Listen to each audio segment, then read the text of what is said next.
我和妹妹凌月意外触发了2个绑定系统，一个能将物品放大100倍，另一个则能将物品缩小100倍。妹妹笑着飘走了缩小系统，我便只能接手剩下的放大系统。谁知3天后，暴雨末世骤然降临，整座城市被洪水彻底封锁，所有人都被困在家中，食物和物资瞬间成了致命的稀缺品。系统启动，放大。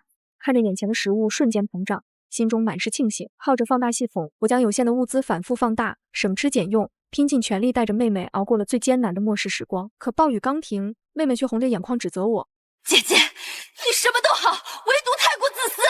明明能用放大系统拯救对门的暗恋对象顾言一家，你却选择冷眼旁观。末世来临前，顾言曾上门恳求我帮他家放大食物，可我深知末世人心难测，贸然暴露系统只会引来祸端，便果断拒绝了。我曾告诫妹妹，收起你的圣母心，它只会让你变成下一具尸体。最终没有我的帮助，顾言一家没能撑过5年，终究是饿死了。妹妹因此对我恨之入骨，这份恨意竟让我们都回到了系统选择的那一天。熟悉的场景再次浮现，系统冰冷的声音响起，让我们选择各自的能力。妹妹短暂愣神后，立刻抢先开口：我要放大系统。系统提示绑定成功，他得意地瞥了我一眼，眼底的狂喜藏都藏不住。那一刻，我心中了然，他也重生了。我在心底冷笑，既然他为了那个顾言能恨我到恨不得置我于死地，这一世我便再也不会纵容他，保护他。我主动选择了缩小系统，看着妹妹志得意满的模样，暗自思忖，那就看看谁才真正能驾驭系统的力量。妹妹迫不及待地要测试能力，转身冲进书房，从柜子里翻出一枚闪闪发亮的钻石，小心翼翼地捧在掌心。随着她心念一动，钻石瞬间被放大数倍，她激动地低呼：是真的，放大系统真的是我的了。我站在一旁冷眼旁观，心中只剩寒凉。这就是我上一世拼命守护的妹妹，满心满眼都只有系统和她的暗恋对象。她带着炫耀的语气看向我：姐姐，现在放大系统是我的了，你会不会羡慕呀？我能把想要的东西都放大，你的缩小系统好像没什么用处呢。我淡淡开口，语气毫无波澜：没什么好羡慕的，不过是个系统，你既然这么喜欢，那就拿着吧。见我对放大系统毫不在意，妹妹彻底放下了警惕，竟真的以为只有她一人重生，对我毫无防备。我太清楚她的心思了，这一世她必定会不顾一切去救顾言一家。可她忘了，系统的存在一旦暴露给外人，在危机四伏的末世里，她只会成为众人觊觎的目标，根本无法独善其身。果然，下一秒她就兴冲冲地冲出家门，敲响了对门顾言家的门。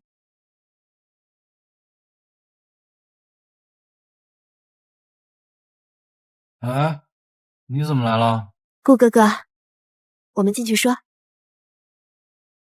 看着房门关上，我立刻拿出手机查看日期，14号，距离暴雨降临还有整整3天，时间还来得及。我不敢耽搁，立刻驱车直奔超市，开启了疯狂采购模式。泡面、面包、米面粮油、卫生纸、被褥、洗漱用品，甚至连各类蔬菜种子都一并扫进购物车。为了实现长期自给自足，我还买了一批小鸡仔，既能下蛋又能繁殖，是末世囤货的绝佳选择。随后，我又去了家具城，配齐了全套生活用品，确保末世里能维持基本生活质量。我住的楼层很高，暴雨再猛烈也难以威胁到安全，但我不想再守着原本的房子，只想为自己铺好后路。我不停地买，直到银行卡里的钱全部花光，才安心的让店员结账。反观妹妹，明明知晓末世将至，却毫无紧迫感。她笃定放大系统能解决一切问题，甚至开始幻想自己成为救世主，在顾言一家陷入食物危机时挺身而出。姐姐，你说我要是救了顾言一家，他会不会爱上我呀？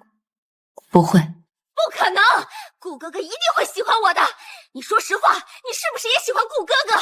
你比他大2岁，别痴心妄想了，你就是嫉妒我。我懒得理会他的胡言乱语，只顾低头在网上订购所需物品。上一世我就是被他的偏执和怨恨害死，这一世我绝不会重蹈覆辙。姐姐，借我几万块钱呗。没有，我买了台冰箱，钱全花光了。啊，你买冰箱干什么？我想换台冰箱，不行吗？没有，我就是好奇而已。对了，姐姐，我记得你房间里还有些吃的，我已经拿去送给楼下的孤寡老人了，你不会生气吧？我心中一凛，没想到他重生后如此恶毒，明明已经得到了梦寐以求的放大系统，却还要将我最后的物资转手送人，分明是想把我逼上绝路。若是我没有重生，没有拿到缩小系统，这一次的末世我必死无疑。看着他笑靥如花的模样，我对他的厌恶又加深了几分。我累了，先回屋休息。转身走进房间，我立刻开始规划容身之所。我早已网购了风力发电设备，确保暴雨天也能持续供电。除此之外，我还特意驱车10几公里前往荒野，用缩小系统将大片土地、几棵树木缩小，一并带回。这样末世里，我就能在安全屋中开垦种植，实现自给自足。转眼之间，我订购的所有食物和家具去都陆续送达。此时距离暴雨来临仅剩1天，我将收货地址定在了乡下的老房子，那里早已荒芜无人居住。正好用来中转物资，趁着四下无人，我用缩小系统将所有物资，甚至连老房子本身都缩小，一一装进提前准备好的箱子里。深夜，我驱车返回市区的家，将所有缩小后的物资偷偷运进卧室的密室。这密室是我装修时特意打造的，开关也需通过我的手机操控，安全又隐蔽。我连夜布置密室，安装好空气过滤系统，将缩小的土地、树木、小鸡仔一一摆放妥当，打造出一个微型农场，家电也一应俱全。做好这一切，我终于松了口气，静静等待暴雨降临。末世前的最后半天，妹妹又一头扎进了顾妍家。我通过后续安装的摄像头听到顾妍的家人对她颇为不满。对面那个小姑娘，天天往咱儿子房间跑，一点都不害臊，多办事儿看上阿妍了。哼，瞧你那寒酸样子，也想进我们家的门？别痴心妄想了，没门！顾大哥，看我特意给你带了好多你爱吃的零食。距离暴雨来临还有1个小时，我给妹妹打了通电话。公司有急事，我今晚加班不回去了。好。趁着妹妹还在顾妍家，我快速在自家门口、走廊，甚至顾妍家门外都安装了隐形摄像头，以便通过手机实时观察房子内外的动静。做好所有准备后，我用手机操控打开密室门，钻了进去。好戏开始了。一阵天旋地转之后，我彻底缩小，原本狭小的密室此刻显得格外宽阔。我之所以敢冒险缩小自己，是因为前世早已留意到放大系统放大的物品会在暴雨停止后奇迹般恢复原状，由此推测缩小系统应当也是同理。等暴雨结束，系统失效，一切便会回归本貌。看着密室里缩小的土地、绿树、小鸡和老房子，我心中满是踏实，再也无需为暴雨末世烦忧。打开手机查看外界动静，暴雨已然降临，只是没人预料到这场雨会无休止地下去。社交媒体上满是抱怨，大家都在吐槽雨势太大无法工作，对即将到来的危机毫无察觉。我此刻与世隔绝，唯一能连接外界的只有手机、电脑和平板。平板里早已存了几百部小说、动漫和电视剧，足够我打发漫长的无聊时光。暴雨持续到第5天，城市交通彻底瘫痪，官方发布通知呼吁市民减少外出。我在微型农场里忙着耕地，唯一的烦恼便是小鸡总偷偷啃食青菜苗。闲下来时，我点开监控，竟看到妹妹把顾妍带回了我家。顾哥哥，你们家还有食物吗？没多少了，早知道该多囤点，1楼都快被淹了，根本出不去。林月压低声音，带着几分得意：我其实有超能力，能放大东西。怎么可能有这种事？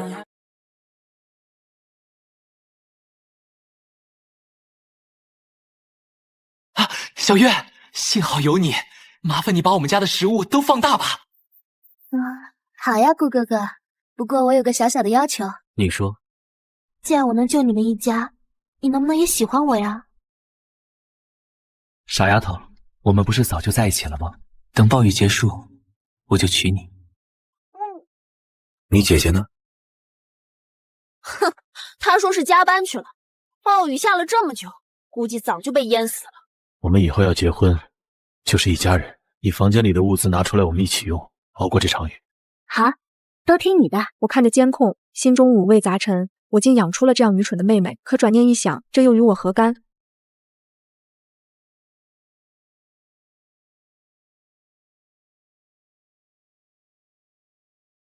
手机突然响起，是林月的电话。姐姐，你居然还活着，还在吃火锅，明明知道我快没吃的了，你怎么还能吃得这么好？能不能带点吃的回来给我？我都吃了好几天面包了。我还在公司，雨太大回不去，你自己在家找点吃的吧。说完直接挂断电话。我再次点开监控，果然看到妹妹对着手机暴跳如雷，全然没了往日乖巧的模样。我暗自冷笑，装了这么多年乖乖女，终究是装不下去了。酒足饭饱后，我躺回床上追剧，闲极无聊时又点开监控，调到顾妍家门外的画面，恰好听到里面的对话。小月，你也太厉害了，有你在我们家就不愁吃喝了，真是捡到宝了。伯母过奖了，能用系统帮到你们，也是我的心愿。毕竟我们以后都是一家人。是啊，顾妍能娶到你是她的福气。顾妍一家的为人我再清楚不过，当年得了拆迁款，在村子里抬头挺胸，目中无人，连亲戚朋友都被他们恶语相向。这般势利的人，怎么可能真心对妹妹？顾妍更是明里暗里说过妹妹不少坏话，打心底就没瞧得起她。但我绝不会插手，这都是她自己选的路。我冷笑一声，关掉监控，刚咬下一口披萨，手机又响了。唉，真会挑时间。姐姐，告诉你个好消息，我和顾妍在一起了。你打电话就是为了说这个？等等，我怎么听到鸡叫声？下这么大的雨，你哪来的鸡？你到底在哪儿？你倒是说话呀！为什么你那里既能吃火锅又能养鸡，一点都没被影响。你自己找呗，找到我就过来。我在啃干面包吃泡面，你居然在吃披萨！快告诉我你在哪！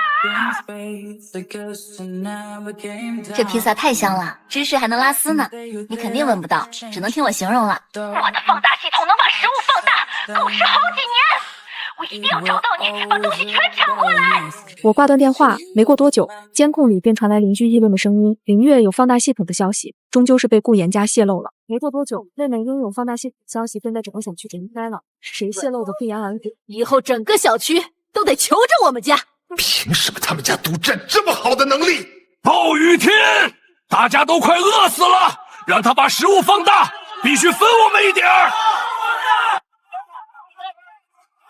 下去！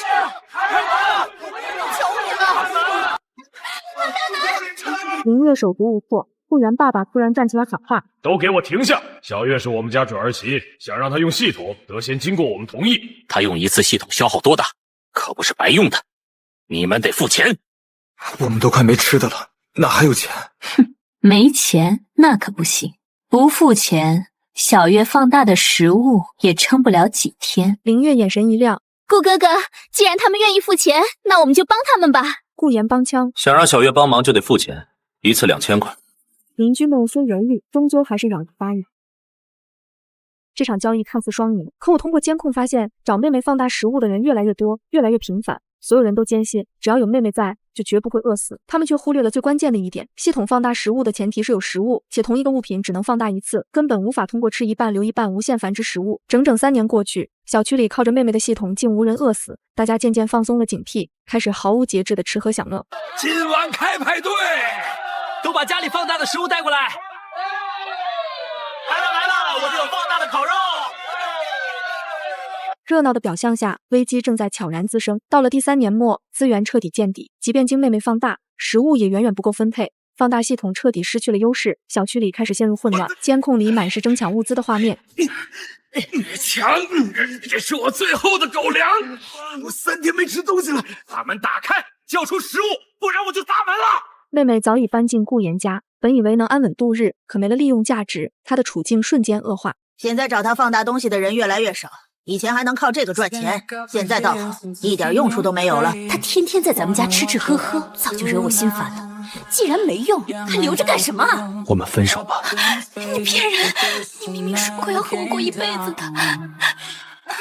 我从来就没爱过你。妹妹哭天抢地的纠缠，最终还是被顾妍一家狠狠丢了出来。她在门口哭闹了1天1夜，走投无路之下，只能灰溜溜的回到我家。推开门的那一刻，她看着空荡荡的屋子，喃喃自语。还好，还有家可以回。这一世，躲在缩小后的密室里，我正悠哉地给青菜苗浇水，听着外面隐约传来的争执声，只觉得此刻的安宁比外面的兵荒马乱惬意100倍。忽然，门口传来哐当一声巨响，紧接着是妹妹林月崩溃的哭喊：“我的东西呢？谁把我的东西拿走了？是顾妍，一定是他们一家把我的东西都搬走了。”我指尖一顿，没有起身，只是通过隐形摄像头静静看着她瘫坐在空荡荡的客厅里。头发凌乱，衣衫破旧，早已没了往日的娇俏模样。妹妹在原地颓丧了许久，又像是想起了什么，颤抖着拿出手机拨通了我的电话。电话接通的瞬间，她的声音里满是混杂着希冀的哽咽：“姐姐，你还活着吗？太好了，你真的还活着！”不等我开口，她便急急忙忙倒口水：“顾妍他们利用我的放大系统赚钱，现在没人找我用系统了，一切都被他们抢走了。姐姐，你快点过来把我接过去好不好？我已经2天没吃东西了，我真的撑不住了。”我语气平淡的拒绝：“不可能。”姐姐，你明明不是这样的，你是不是也重生了？你肯定也知道顾妍他们是什么人，对不对？你明明知道，你为什么不告诉我？你怎么这么自私啊！我懒得跟他争辩，直接挂了电话，随手拍了一段密室里的视频发给他。视频里，我的微型农场瓜果蔬菜长势喜人，翠绿的叶子上还挂着露珠。缩小后的房子装修的温馨雅致，冰箱里塞满了各类食物和零食，暖黄的灯光映得整个空间格外安逸，完全没有被暴雨漠视祸害过的痕迹。电话立刻又打了过来，妹妹的声音里满是嫉妒与疯狂。你怎么这么自私啊？快点过来接我走！我真的是鬼迷心窍了，才会被那个顾妍迷住眼。你不能放弃我，我是你唯一的妹妹。前世你为了顾妍把我从楼上推下去的时候，怎么不说自己自私？这一世你明明也重生了，却只顾着抢放大系统去讨好他，从来没想过提醒我一句，难道你就不自私吗？妹妹被我说的语塞，随即陷入了歇斯底里的咒骂。我不会放过你的，你凭什么过得这么好？我要把你所有东西都砸烂，我一定会让你后悔的，等着瞧。之后几天门外都没什么动静，我倒有些好奇他是怎么在断粮的情况下活下来的。直到某天，监控里终于出现了他的身影。只见他鬼鬼祟祟地攥着几包零食，小心翼翼地溜回我家门口。我调出行程监控才知道，这些零食竟是他从顾妍家偷来的。当时顾妍一家人都外出搜寻物资了，只剩下顾妍6岁的妹妹独自在家。林月跟在门口，对着屋里哄诱：“小丫头，姐姐，这里有好吃的糖给你，开门好不好？”看着监控里这一幕，我忍不住笑出了声。好一出狗咬狗的大戏，真是精彩至极。凌月，快开门，把属于我们的东西还回来，别躲在里面，把门打开。我不出去，我绝对不会出去的。这些东西现在是我的了。小月，别生气了，你把东西还给我们，我们就回到从前，好不好？我之前说的都是无心的，我还是很在乎你的。我们以前不是说好要一直在一起吗？小月，我知道错了，以后我都听你的，别再不理我了，好吗？顾妍的道歉声持续了整整2天，软磨硬泡，还不停保证自己以后会好好对她。妹妹一开始还犹豫不决，可耐不住顾妍的甜言蜜语，终究还是动了心。他都轰了我2天了，好像是真心的。可没过多久，监控里就传来妹妹的哭声，她衣衫褴褛的蜷缩在墙角，对着电话哽咽：“顾哥哥他又骗我，他把食物抢回去之后，就又对我动手了。我被人欺负了，他们把我打得好惨，身上好痛。”我冷漠的听着，心底只剩2个字：活该。又过了几天，妹妹彻底没了往日的精气神，瘫坐在我家门口，身形愈发消瘦，脸色苍白的像纸。期间有不少绝望的住户路过，发现她后便强迫她使用放大系统。听说你有变出食物的本事，赶紧做点什么，不然别怪我不客气。妹妹虽满心不情愿，但挨了几巴掌后，也只能被迫顺从，一次次动用系统，直到精疲力尽。直到生命的最后一刻，她拼尽最后一丝力气爬到顾妍家门口，却只换来顾妍一家嫌恶的咒骂：“哼，别在这里碍事，离我们远点。”